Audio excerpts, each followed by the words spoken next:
హరీష్ని arrest చేసి జైల్లో పెట్టిన పోలీస్ స్టేషన్కి గొంతు మార్చి సిద్ధు ఫోన్ చేస్తాడు. ఎస్ఐ ఫోన్ లిఫ్ట్ చేయగానే మీ పోలీస్ స్టేషన్లో బాంబు ఉంది అని బెదిరిస్తాడు సిద్ధు.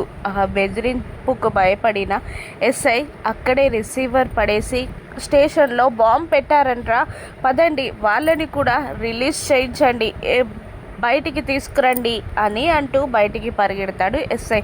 ఖైదీలున్న సెల్స్ కూడా ఓపెన్ చేసి కానిస్టేబుల్స్ కూడా బయటికి పరిగెడతారు. ఖైదీలందరూ కూడా బయటికి పరిగెడతారు. అందరూ కలిసి ఆ స్టేషన్ ఎప్పుడు పేలిపోతుందా అని భయంతో వణుకుతూ చూస్తూ ఉంటారు. అప్పుడే స్టేషన్ ముందుకి ఒక బ్లాక్ కలర్ కార్ వచ్చి ఆగుతుంది. అందులో నుండి ఒక నలుగురు వ్యక్తులు బ్లాక్ డ్రెస్సెస్ వేసుకొని బాంబ్ స్క్వాడ్ లాగా కిందికి దిగుతారు. వాళ్ళెవరో కాదు, సిద్ధు, తులసి, జాను, జై ఫేస్లకి మాస్కులు పెట్టుకొని బాంబ్ స్క్వాడ్ లాగా ఆ స్టేషన్కి వస్తారు. ఎస్ఐ ఆ స్టేషన్లోకి వెళ్తున్న ఆ నలుగురిని ఆపేస్తాడు.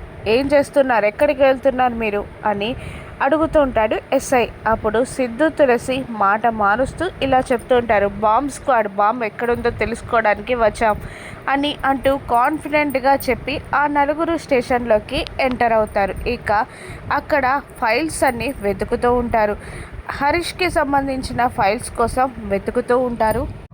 జాను, జై, సిద్ధు, తులసి అందరూ లోపల నుండి సౌండ్ రాకపోవడంతో ఏంటి వీళ్ళు ఇంతసేపు ఏం వెతుకుతున్నారు అని ఎస్ఐ అనుకుంటూ స్టేషన్ దగ్గర దాకా వస్తూ ఉంటారు. ఒక ఇద్దరు, అదే సిద్ధు, తులసి బయట చూస్తూ ఉండగా జాను, జై వెతుకుతూ ఉంటారు. వాళ్ళకి కావాల్సింది దొరుకుతుందా? వాళ్ళు బాంబ్ స్క్వాడ్ కాదు, హరీష్ బంధువులు సిద్ధు, తులసి, జాను, జై అని తెలుసుకుంటాడా ఎస్ఐ?